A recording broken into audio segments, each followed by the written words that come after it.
Hello, my name is Taku and welcome to Kalibu Learners Podcast. Today I'm joined by Mutale and Exayon Bewe. So in this podcast today, we're going to talk about the skills gap and other variables that learners usually experience when they're trying to look for opportunities, whether digitally or in the world around us. So hi Mutale, how are you doing? I'm doing good. And how are you? I'm doing awesome. Exayon, how are you doing? I'm great, and how are you doing? Awesome. You guys obviously you have interest in the education sector, and you're a uni student, Mutali.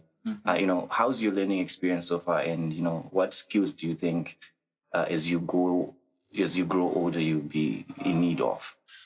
So far the learning experience is a bit okay. It's a bit dull as compared to how it was the last 2 years because with the ever changing world, students are pretty much lost of what the marketplace expects of them, and this is why they are struggling to trying to come up with new ways to learn new things because the market or jobs and things are going to be automated soon, and people are now growing their awareness of how the industry and like what the marketplace will offer in the next 5 to 10 years. So because people might be laid off. Yeah, interesting. He brought up about the issue of automation, and excited. You are a creative, and creatives learn differently from any other person because you upskill yourself. You're self-taught. How's the experience for you? It's interesting because most creatives these days learn online, like YouTube especially. So it's like kind of like a trial and error. It's like being your own teacher in a way, because you find you don't have the opportunities to learn on such a high level as a creative, especially in Africa and in Zambia, in my experience. So you learn online for a lot of things, maybe a few communities here and there, but maybe it's not even something you want. Like, for example, music. It's difficult learning the very technical side of music. Okay. But it's easy learning like the flashy side, the recording and all that. But when it comes to the technical side, like audio engineering, like our education is backward. Like it's information from years ago. It's not. It's not progressive. modernized. Yeah, It's not progressive. You have to go on YouTube just to learn such skills. Which is quite interesting. Mutale mentioned something about like the way you expressed your point is like you're someone who's well researched. So I wanted to ask, what skills do you think are quite important, especially in this dynamic that we're in this era of education, the digital era? The skills that I feel like will be relevant and will be needed on high demand. I give an example of computer programming. Through automation, there's going to be introduction of AI, meaning artificial intelligence, meaning that there'll be machines that will do the work of human beings at a faster and more efficient pace. Oh yeah. So if people are knowledgeable or have the skills and experience to actually know how to manage and develop and evolve with the ever-changing technology world, because it's the fourth industrial revolution. Yeah, true. Which is going to be digital.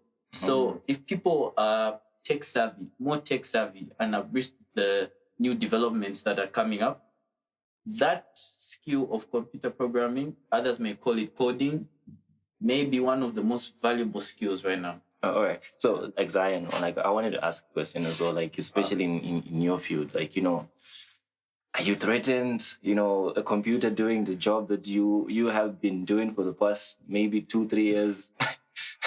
How is that for you? He's talking about automation, AI, artificial intelligence. Yeah. I am threatened, but I think the main issue with AI is not really the AI itself, but how we interlink with AI. Because I think human behavior will determine how AI behaves. You know what I mean? Oh, okay. Because that's we interesting. do create it. And if you do not utilize it properly, then it's a threat. Oh, so do you think more creators should be online so that we can train our AI to match the type of intellectual abilities that we have as individuals here in Africa? Definitely. But the issue is we have to learn how to interact with people better first, because okay. there've been experiments of AI and the way AI is learning. AI, of course, learns at a rapid rate, faster than human beings. And the things AI is learning is not like progressive. That's when you'd consider it a threat, because, people can be vulgar and there are all sort of isms people have. But AI, I think, could be something great. Like, look at what autotune has done. If something as simple as autotune can really make a lot of people successful, then why not AI? Depends on how we interact with the technology itself. With the technology, which is quite interesting. Like, I think in our society, especially here in Zambia, there is a lot of intertwining factors that we have to also consider in a way. And, there is a big skills gap. And, from the previous conversations that I've had with Mutali, he was talking about the World Economic Forum skills outlook. What does it look like, Mutali? Like, let's say for a young man like you, what would you want to encompass in your workflow that would align with the skills outline? What I'd like to encompass in my workflow, first of all, let's just be honest. Like in third world nations like Zambia, there's lack of technological infrastructure, right? Yeah, true. So there is need for the private sector as well as other multinational corporations and the government at large to actually invest in technological advancements. Maybe you can say R&D. Oh, yeah. And just plenty of things so that people who are enthusiastic about actually adapting to the environment can actually have institutions and have access to opportunities that can actually expand their knowledge on what's actually happening. Mm-hmm. So for the young boys and girls and men and women out there, it's going to be a bit of a high barrier to like entry to actually adapt to the environment, especially because, like I said, the third world nations don't really have much of these things. Yeah, true. Don't really have much of that environment. They're not really taking this seriously. So if that changes, and as the growing awareness keeps on spreading around the countries, then I think Africa will be in the right direction, especially the young labor force, because in the next 10 years, probably almost 20% of the world's labor force, especially the young or the youth, will come from here. Oh, yeah, true. Because African population is getting younger. Mm-hmm. Overseas in the Western civilization, the population is getting older. Oh, yeah. So there are more young people in Africa than older. Yes, than anywhere else in the world. So it's up to us as a collective, working hand in hand with authorities or public office holders to actually bring some sort of change that will allow us not to get left behind. Oh, yeah. Getting left behind. It's always like one of those things, fear of missing out. Like, what am I missing out? I think one of the few things that make me anxious most of the time is the fact that probably I'm not learning enough. And probably I'm not really learning the right things to learn, or I'm not in the right position to consume the right set of knowledge. So, with all the data sets that are being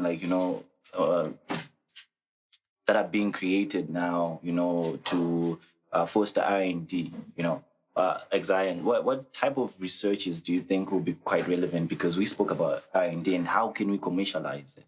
You commercialize music, and probably it's something that you would want to talk about, like commercialization of R&D. Commercialization of R&D.